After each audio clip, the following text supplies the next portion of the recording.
The Complete Works of Swami Vivekananda, Volume 5, Section 1, Epistles, Part 3. And how pure and chaste are they here? Few women are married before 20 or 25, and they are as free as birds in the air. They go to market, school, college, earn money, and do all kind of work. Those who are well-to-do devote themselves to doing good to the poor. And what are we doing?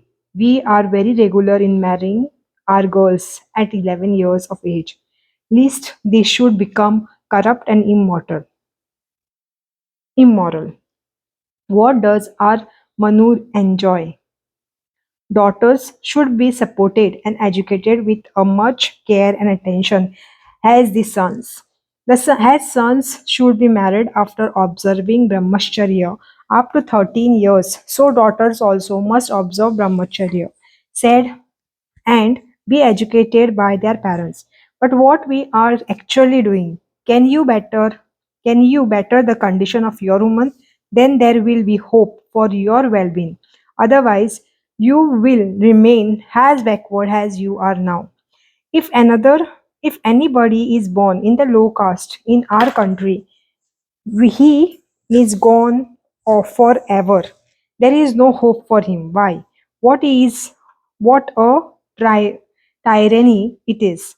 What a tyranny it is. There are possibilities, opportunities, and hope for every individual in this country. Today he is pure. Today he is poor. Tomorrow he may be become rich and learn and respected. Here everyone is anxious to help the poor. In India, there is a hollowing cry that we are very poor, but how many charitable associations are there for the well being of the poor? How many people really weep for the sorrow and suffering of the millions of the poor in India? Are we men? What are we doing for the livelihood and their improvement? We do not touch them, we avoid their company. Are we men? Those thousands of Brahmanas, what are they doing for the low, downtrodden masses of India? Don't touch is the only phrase that plays their lips. How mean and degraded has our eternal religion become at their hands? Wherein does our religion lie now? In don't touchism alone and nowhere else. I came to this country not to satisfy my curiosity, nor for the name or the fame, but to see if I could find any means for the support of the poor in India. If God help me, you will know gradually what those means are. As regard spirituality, the Americans are far inferior to us, but their society is far superior to us. We will teach them our spirituality and assemble what is best in their society. With love and best wishes, your Vivekanand. Seventh, to George W. Hale, ESCO 541 Dearborn Avenue, Chicago, 24 Jan 1894. Dear friends, your letter have reached me. I am surprised that so much about me has reached you. The criticism you mentioned of the inferior is not to be taken as the attitude of the American people. That paper is almost unknown here and belongs to what they call a blue nose Presbyterian paper. Very bigoted. Still, all the blue noses are not ungentlemanly.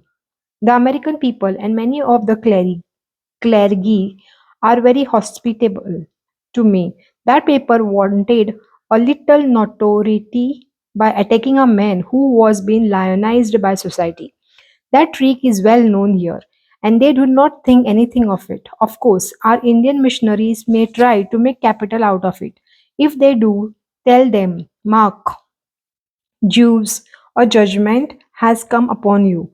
Their old building is tottering to its foundation and must come down in spite of their hysterical strikes. I pity them if their means of living fine life in India is cut down by the influence of the Oriental religion here, but not one of their leading clergy is ever against me. Well, when I am in the pond, I must battle through thoroughly. I sent you a newspaper cutting of a short sketch of our religion which I read before them. Most of my speeches and the are the extempore. I hope to put them in the book form before I leave the country. I do not require any help from India. I have plenty here.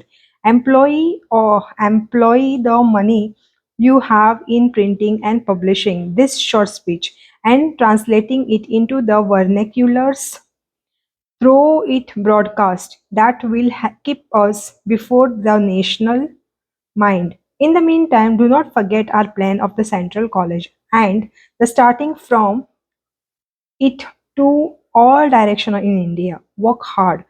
About the women of America, I cannot express my gratitude for their kindness. Lord bless them. In this country, women are the life of every movement and represent all the culture of the nation. For men are too busy to educate themselves. I have received kiddie letters with the questions whether caste should go, shall go, or come. I have nothing to do.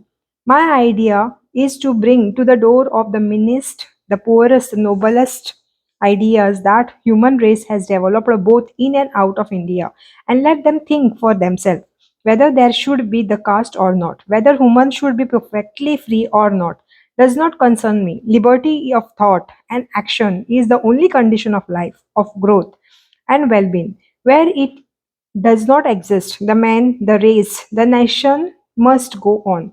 Caste or not, no caste, creed or no creed, any man or class or caste or nation or institution which bars the power of free thoughts and action of the individual, even so long as that power does not injure others, is devilish and must go down.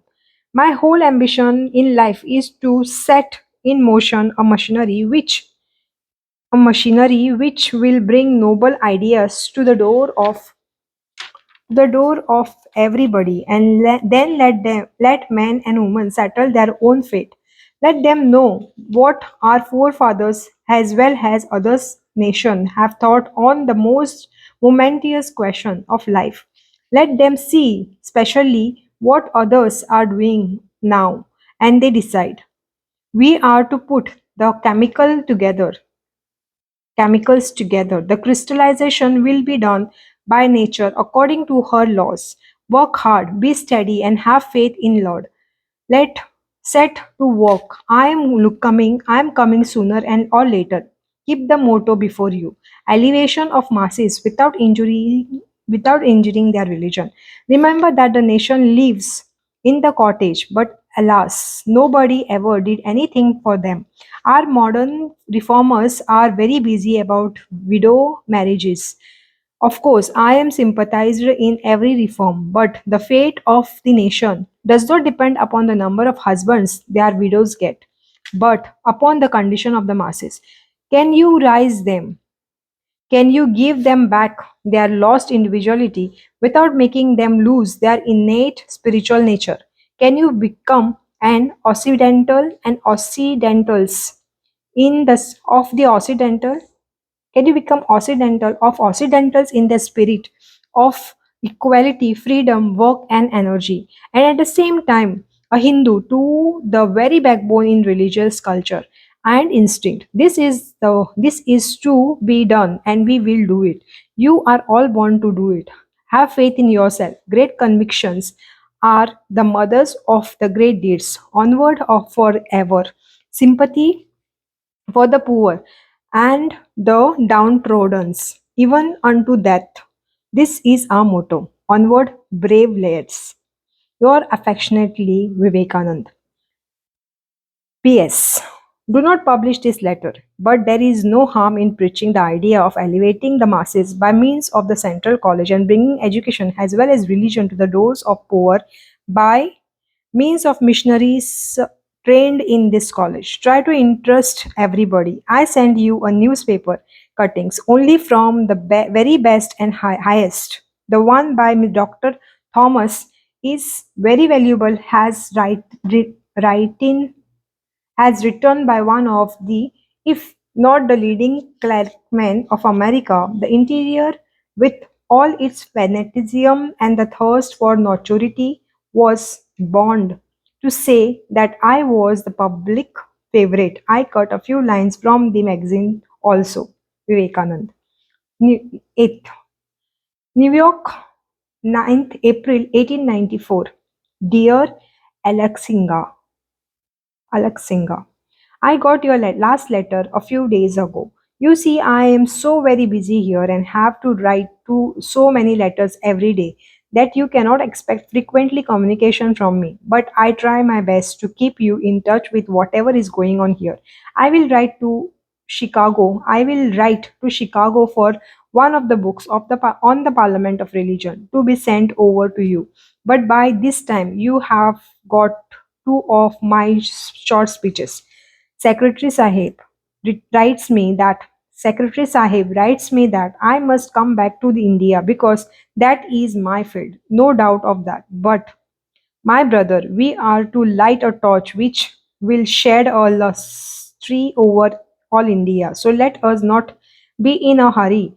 Everything will come by the grace of the Lord.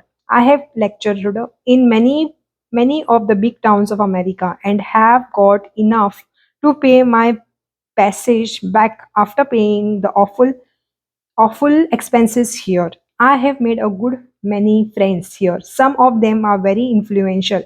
Of course, the orthodox clergymen are against me, and seeing that it is not easy to grapple with me, they try to hinder, abuse, and vilify me in every way, and Mozumdar has come to their help. He must have gone mad with jealousy. He has told them that I was a big fraud and a rogue.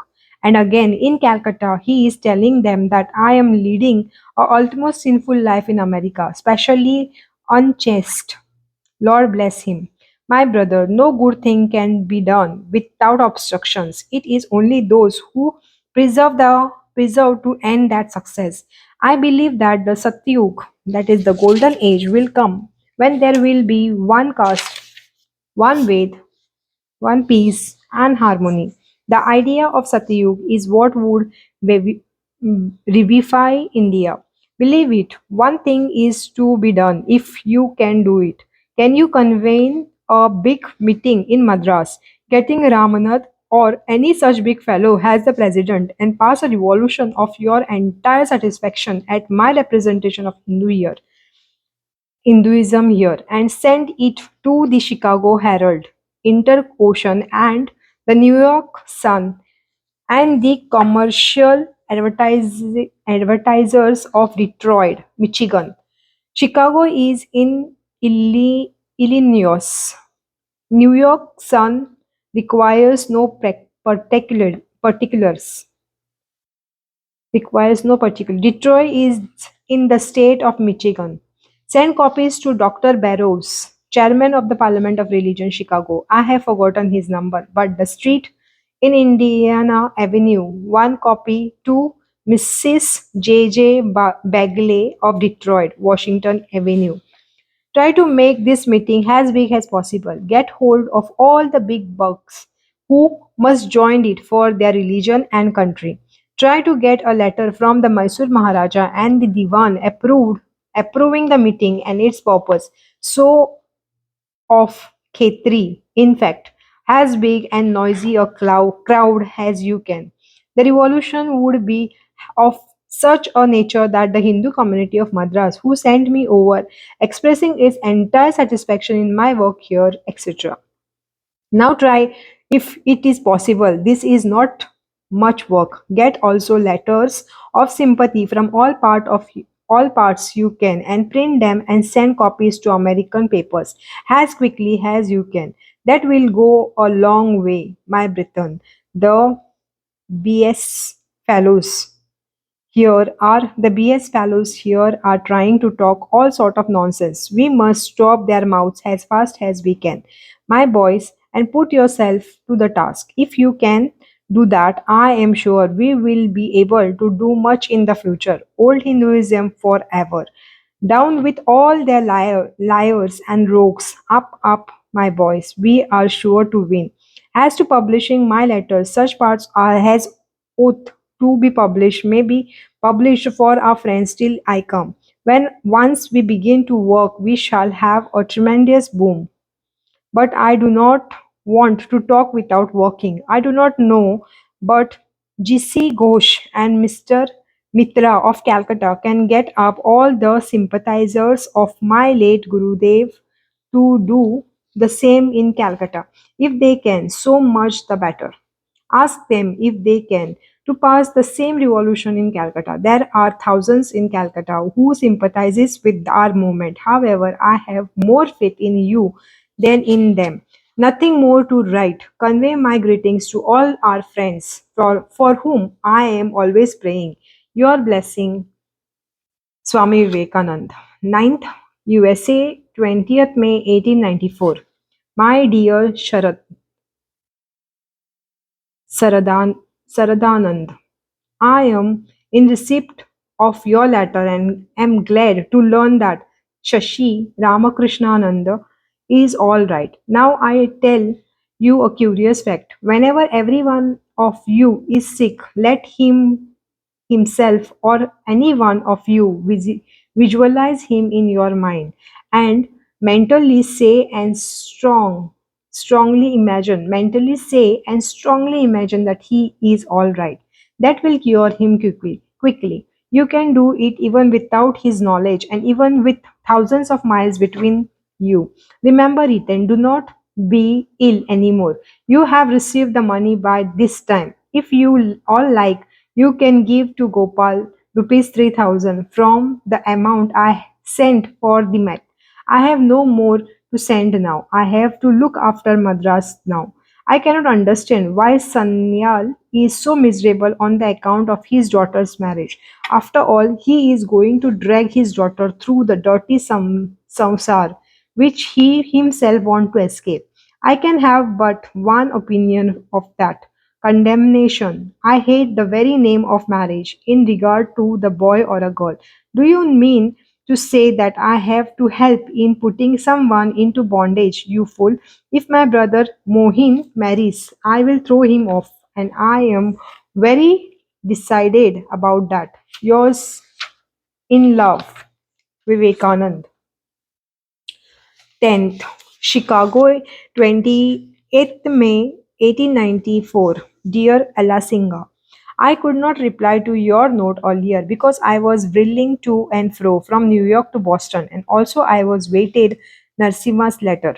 I do not know when I am going back to India. It is better to leave everything in the hands of him who is at my back directing me. Try to work without me, as if I never existed. Do not wait for anybody or anything. Do whatever you can. Build your hope on none. Before writing about myself, I will tell you about Narsimha. He has proved a complete failure. However, he wrote to me for help in the last stage, and I will try to help him as much as is in my power. Meanwhile, you tell his people to send money as soon as they can for him to go over.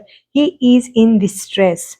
Of course, I will see that he does not starve. I have done a good deal of lecturing here. The expenses here are terrible. Money has to fly. Although I have been always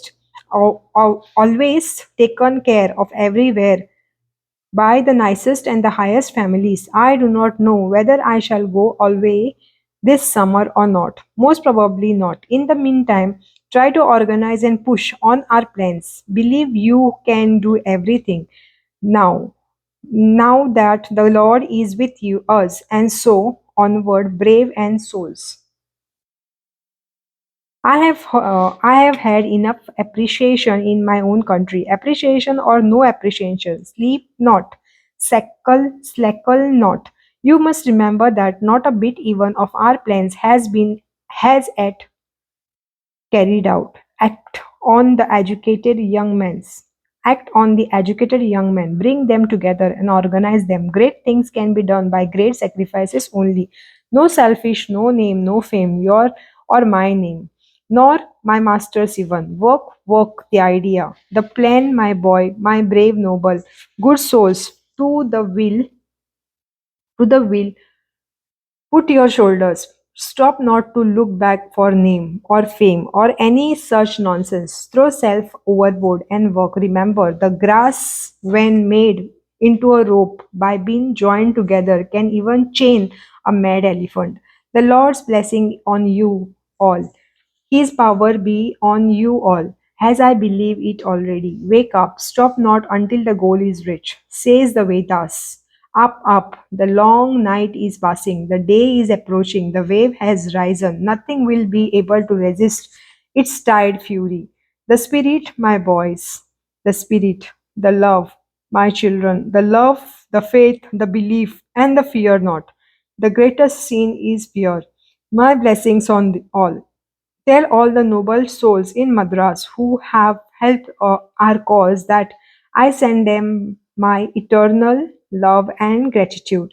But I beg of them not to shackle through the idea broadcast. Do not be proud. Do not insist upon anything dogmatic. Do not go against anything. Ours is to put chemical together. The Lords know how, when the crystal will form. About all, be not inflated with my success or yours. Great works are to be done. What is that this small success in comparison with what is to come? Believe, believe. The decree has gone forth. The fate of the Lord has gone forth. India must rise. The masses, the poor, are to be made happy. Rejoice that you are the chosen instrument in His hands.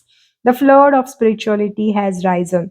I see it is rolling over the land, resistless, bondless, all absorbing. Every man or to the fore, every good will be added to its forces. Every hand will smooth its way, and glory be unto the Lord.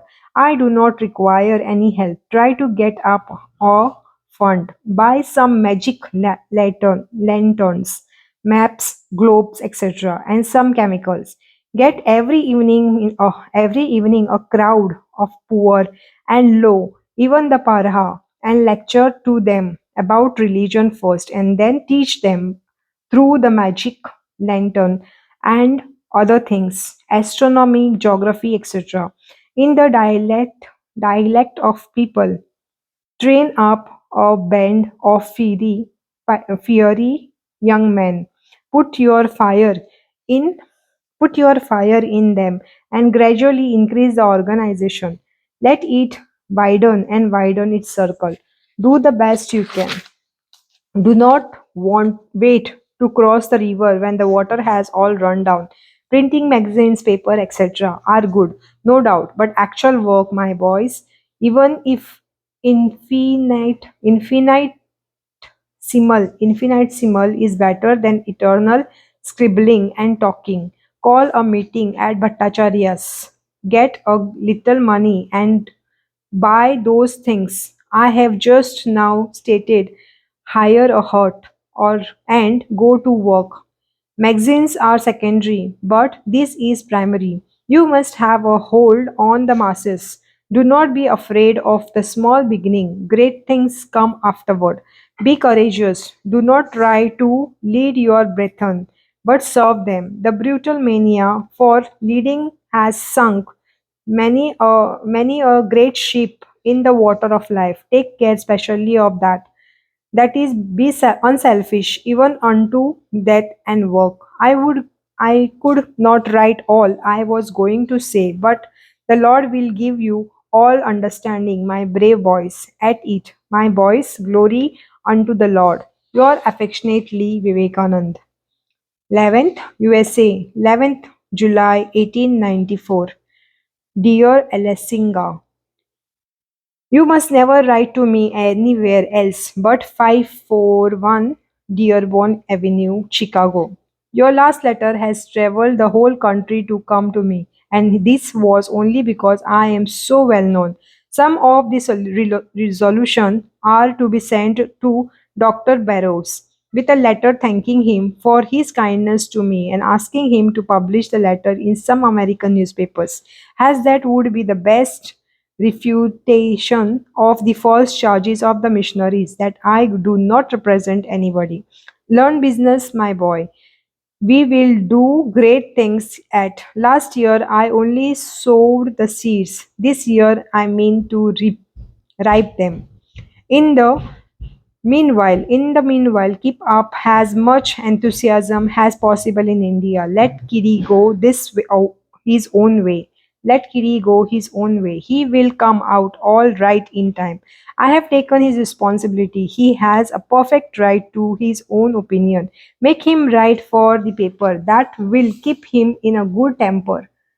My blessings on him. Start the journal and I will send you articles from time to time. You must send a paper and a letter to Professor J. H. Wright of Harvard University, Boston, thanking him as having been the first man who stood as my friend and asking him to publish it in the papers. This giving the lie to the missionaries. In the Detroit lecture, I got $900, that is rupees 2,700. In other lectures, I earned in one $2,500, that is rupees 7,500 in 1 hour, but got only $200. I was cheated by a roguish lecture bureau. I have given them up. I spent a good deal here. Only about 3,000 remains. I shall have to print much matter next year. I am going regularly to work. The sheer power of the will do everything. You must organize a society which should regularly meet and write to me about it as often as you can. In fact, get up as much enthusiasm as you can. Only beware of falsehood. Go to work, my boys. The fire will come to you. The faculty of organization is entirely absent in our nature, but this has to be infused. The great secret is absence of jealousy. Be always ready to concede to the opinion of your brethren and try always to conciliate that is the whole secret. Fight on bravery. Life is short. Fight on bravery. Life is short. Give it up to a great cause. Why do you not write anything about Narsimha? He is almost starving. I gave him something. Then he went over to somewhere. I do not know where and does not write. Akshaya is a good boy. I like him very much. No use quarreling with the theosophist. Do not go and let them and tell them all I write to you. Do not go and tell them all I write to you. Theosophists are our pioneers. Theosophists are our pioneers. Do you know? Now George is a Hindu and Colonel a Buddhist.